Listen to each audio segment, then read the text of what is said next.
Salut à tous, c'est Simon. Aujourd'hui on se retrouve pour une nouvelle vidéo. Une nouvelle analyse de tweet qui va concerner la sexualité de la femme et les tabous autour de la sexualité de la femme. Je voulais juste vous dire un petit truc avant de commencer la vidéo. C'était que voilà, je ne poste pas à un rythme régulier. Et voilà, là ça doit faire 2 semaines que j'ai pas posté de vidéo. Mais c'est tout simplement parce que j'en ai pas forcément l'envie. J'attends toujours d'avoir un vrai but dans mes vidéos. J'ai pas envie de sortir des vidéos comme certains youtubeurs font, des vidéos pour sortir des vidéos. J'attends d'avoir un but pour chaque vidéo et d'avoir l'envie aussi. J'ai pas envie de sortir plein de vidéos et que ce soit bâclé. Donc voilà, je préfère prendre mon temps. Donc je vous invite à activer la cloche de notification, comme ça vu que je ne poste pas à un rythme régulier, c'est plus facile pour être au courant quand je sors une vidéo. Voilà, donc petite parenthèse fermée. Donc aujourd'hui on parle de la sexualité de la femme et des tabous autour de la sexualité de la femme dans une nouvelle vidéo de la série Les tweets que je n'aurais jamais dû voir. Donc je vous laisse tout de suite avec la suite. Alors comme d'habitude je vais vous lire le tweet pour introduire le sujet. Donc là on a un utilisateur de Twitter qui nous dit « Ça me désole de voir à quel point la sexualité de la femme est encore ultra tabou.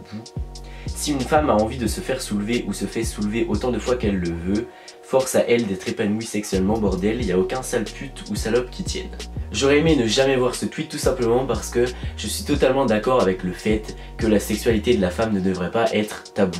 Bon alors même si l'expression se faire soulever est un peu brute, je pense que le tweet nous dit le principal. Pourquoi un homme qui aime le sexe serait perçu comme un don Juan alors qu'une femme qui aime le sexe serait perçue comme une salope?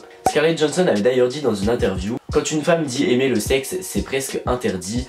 Même si vous avez une attitude sexuelle saine, vous aurez toujours l'étiquette de fille facile ou de traînée. Cette vision est totalement discriminatoire et sexiste et je pense qu'elle n'a plus lieu d'être en 2018. Malheureusement, beaucoup de femmes sont encore soumises à ces dictates parce qu'elles craignent être victimes de jugements discriminatoires. Pour éviter cela, certaines préfèrent soit de rester dans une logique de soumission érotique et attendre avant de coucher parce qu'elles ont peur de passer pour des filles faciles. D'autres ne s'interrogent même pas sur leurs envies et leurs désirs sexuels. D'autres n'ont même pas la possibilité de choisir car dans certains pays, les femmes n'ont pas d'autre choix que d'obéir à la domination masculine et elles ne peuvent même pas aborder la question de la sexualité. Ce qui est assez grave je trouve. Il existe encore beaucoup de personnes qui estiment que le sexe doit rester dans la sphère privée et encore plus pour une femme. Mais pourquoi? Tout simplement parce que dans l'inconscient collectif et dans les mentalités, le sexe est encore associé à la pornographie ou à quelque chose de sale, de dégradant ou d'honteux. Le sexe continue à choquer alors que ça ne devrait pas. Le réel problème, je pense que c'est qu'on n'en parle pas assez ou pas de la bonne façon. Le sexe est un sujet qui nous concerne tous et nous intéresse tous. C'est quelque chose de naturel et ce n'est pas honteux. C'est un moyen de prendre du plaisir et je pense que c'est pas quelque chose qu'on devrait cacher en permanence. En parler avec les autres est nettement plus sain, que ce soit en famille, sur le net ou entre amis. Le sujet ne devrait pas être tabou. Bien au contraire, parler de sexe à son entourage, je pense que c'est enrichissant et bénéfique parce que ça permet de partager ses expériences et de mieux être informé et de donner des conseils à l'autre pour que ses rapports sexuels se déroulent mieux. Une menace a été détectée.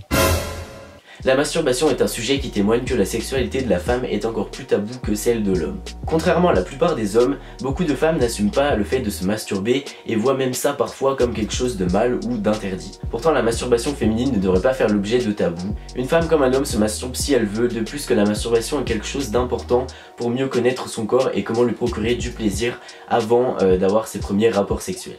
Donc les filles, n'ayez pas honte d'aborder la sexualité ouvertement, n'ayez pas honte de vous masturber, n'ayez pas honte d'avoir plusieurs partenaires sexuels, n'ayez pas honte non plus d'avoir des connaissances sur le sujet de la sexualité et n'ayez pas honte de coucher le premier soir. Cela ne fera en aucun cas de vous une fille facile, au contraire, vous êtes juste une femme comme les autres qui a des désirs sexuels et c'est avant tout naturel et comme tous les humains vous avez un désir sexuel donc c'est normal. Je pense que chaque homme et chaque femme est libre de vivre sa vie sexuelle comme il l'entend et il ne devrait pas y avoir de tabou chez la femme plus que chez l'homme. Voilà, j'espère que bientôt on n'ira plus des trucs comme ça sur Twitter parce que ça voudra dire qu'on aura fait des progrès sur les tabous autour de la sexualité de la femme. Donc s'il y avait une chose à retenir de cette vidéo, ce serait parlez-en ouvertement, stoppez les tabous mais protégez-vous. Voilà, la vidéo touche à sa fin, j'espère vraiment qu'elle vous a plu. Si c'est le cas, n'hésitez pas à laisser un petit pouce en l'air, n'hésitez pas à partager la vidéo et à vous abonner à la chaîne YouTube parce qu'il y a plein de trucs cool qui arrivent sur cette chaîne. Et je voulais vous remercier pour les 7000 abonnés, voilà, ça augmente de jour en jour et ça me fait vraiment super plaisir. Donc merci beaucoup de me soutenir. Donc sur ce, je vous dis à plus et à plus tard dans une prochaine vidéo. Run it back like a boom boom.